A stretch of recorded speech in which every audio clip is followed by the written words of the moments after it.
Crescer com a Bíblia. Um espaço para mergulharmos juntos na Palavra de Deus. Fortalecimento à fé e à esperança. Apresentação Padre Lucas Romano.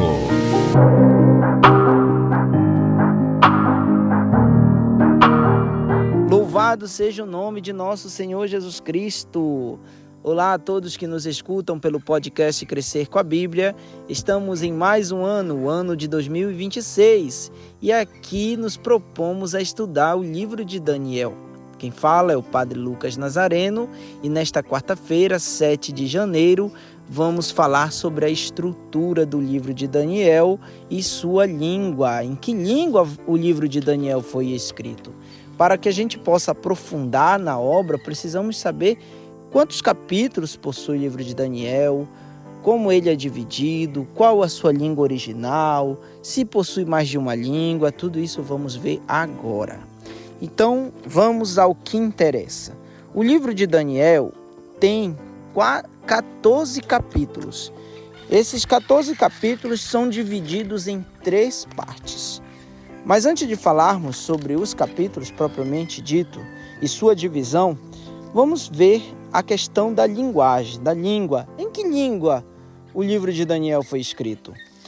Sabe-se que o livro de Daniel foi escrito em 2 línguas, né?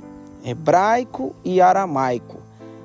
Porém, tem adições posteriores da língua grega.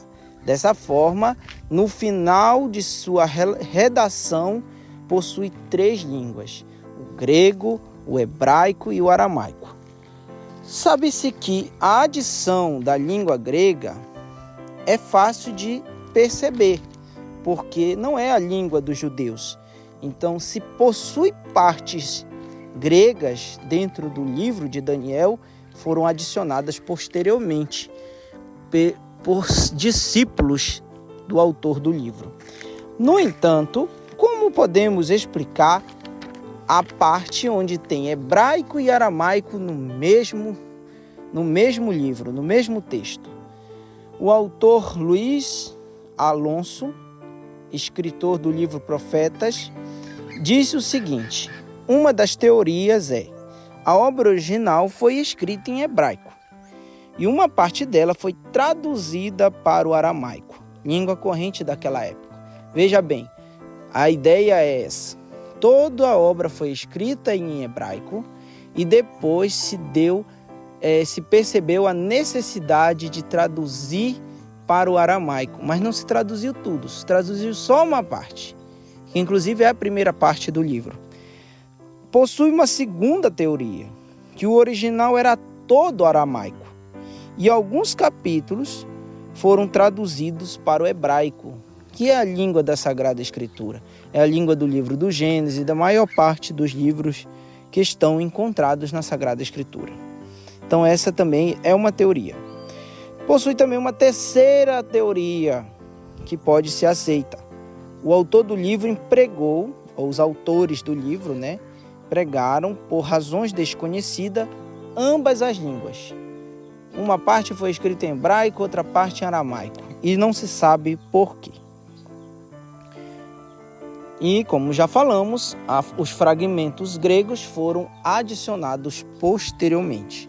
Então, explicado a parte da língua, vamos à estrutura.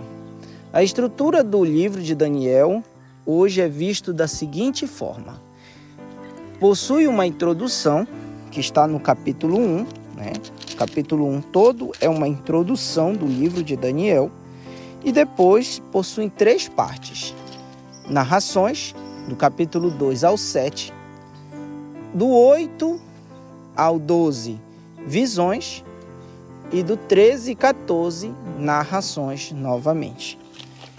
Dessa forma, podemos perceber o seguinte: na primeira parte, que são narrações, essas narrações elas são todas escritas em aramaico, que é a primeira língua encontrada no livro de Daniel.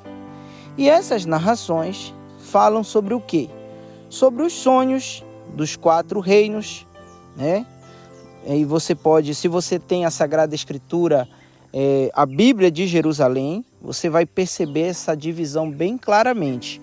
né? O capítulo 2 fala sobre o sonho de Nabucodonosor e a estátua compósita, né? É o primeiro, o sonho de Nabucodonosor. Esse sonho fala sobre a interpretação que Daniel dá a ela, né? É todo escrito em aramaico. Depois nós temos, no capítulo 3, a ata dos mártires, que também fala sobre o testemunho do martírio. Os judeus, aqueles que são heróis, e aqui apresentado na visão dos três amigos que vão para a fornalha ardente, são corajosos, se entregam, se doam, não tem medo de se doar. Então essa aqui é a parte da ata dos mártires. Agora, olha um detalhe interessante na ata dos mártires. O versículo 24 ao 90, nós temos todo escrito em grego, né? Claro que na sua Sagrada Escritura não vai estar escrito em grego, mas ela vai estar em itálico para demonstrar. Se você tiver a Bíblia de Jerusalém, vai estar em itálico para demonstrar que essa parte no original é escrita em grego, ou seja, foi algo adicionado. Mas depois retoma novamente, aonde vamos ver o testemunho dos mártires. O capítulo 4, voltamos ao relato dos sonhos de Nabucodonosor. Esse relato, ele está agora ligado ao julgamento sobre os reis da terra. É o capítulo 4 e 5 que vão falar disso, né? E aí nós vamos ter o festim de Baltazar. E essas partes é interessante que elas são colocadas para nós também em desenhos animados. Há desenhos animados, quando vai falar de Daniel, que frisam muito sobre isso. Sobre a fornalha ardente, sobre o festim de Baltazar. Essa parte toda é sobre o julgamento dos reis da terra. Aí vem ao capítulo 6, que ainda faz parte da primeira parte da divisão, fala sobre Daniel na cova dos leões, que acredito eu seja a parte mais conhecida do livro de Daniel, do profeta Daniel. O que essa parte nos apresenta? Daniel na cova dos leões, mais uma vez o testemunho dos mártires. Mártire, você tem que entender que é alguém que dá testemunho, que tem coragem, não tem medo da morte, que enfrenta a morte e qualquer coisa para dizer que crê em Deus, no sentido bíblico, tá? Então, aqui está Daniel na cova dos leões, faz parte da ata dos mártires. E no capítulo 7, voltamos ao sonho, mas agora o sonho não é de Nabucodonosor, o sonho é de Daniel. Ele vai sonhar novamente e esse sonho fala dos 4 reinos novamente. Isso vai ser explicado melhor para vocês de forma mais detalhada nos outros podcasts que vão vir mais à frente. Vamos agora à segunda parte do livro de Daniel, que vai do capítulo 8 ao capítulo 12. Essa segunda parte nós temos as visões de Daniel. E aqui temos 3 grandes visões. Sobre o carneiro e o bode, a primeira visão no capítulo 8. A visão sobre as 70 semanas, profecia das 70 semanas. E a visão terrível. A visão terrível, que é a grande visão do tempo da cólera, que está no capítulo 10 e 11. Vejamos bem sobre essa parte. A primeira parte, do capítulo 2 ao 7, tirando a parte adicionada que está em grego, nós falamos todo em aramaico. Foi todo escrito em aramaico. Essa segunda parte, que não tem adição de grego, está toda em hebraico. É a segunda parte escrita em hebraico.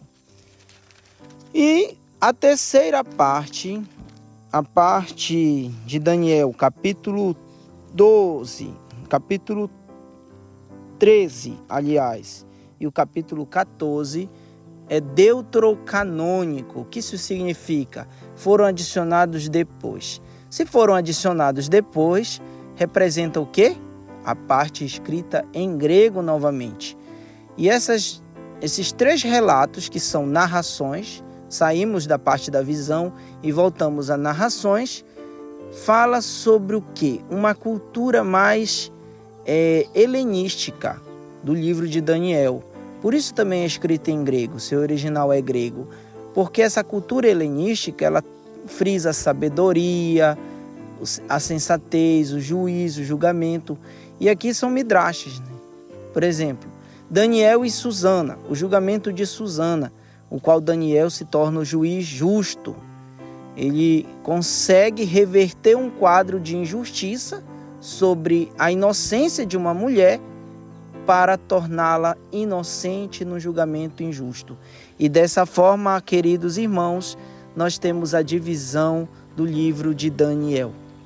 Que vocês possam ter a graça e a esperança de Deus no coração de vocês e que neste ano de 2026 possamos viver bem cada momento e nos aprofundarmos ainda mais na Sagrada Escritura. Louvado seja o nome de nosso Senhor Jesus Cristo. Espero que todos vocês estejam bem. Aproveitem, curtem, comentem, compartilhem, enviem para os seus amigos e digam aí o que estão achando dos nossos podcasts. Deus abençoe a todos. Crescer com a Bíblia, um encontro com a Palavra de Deus.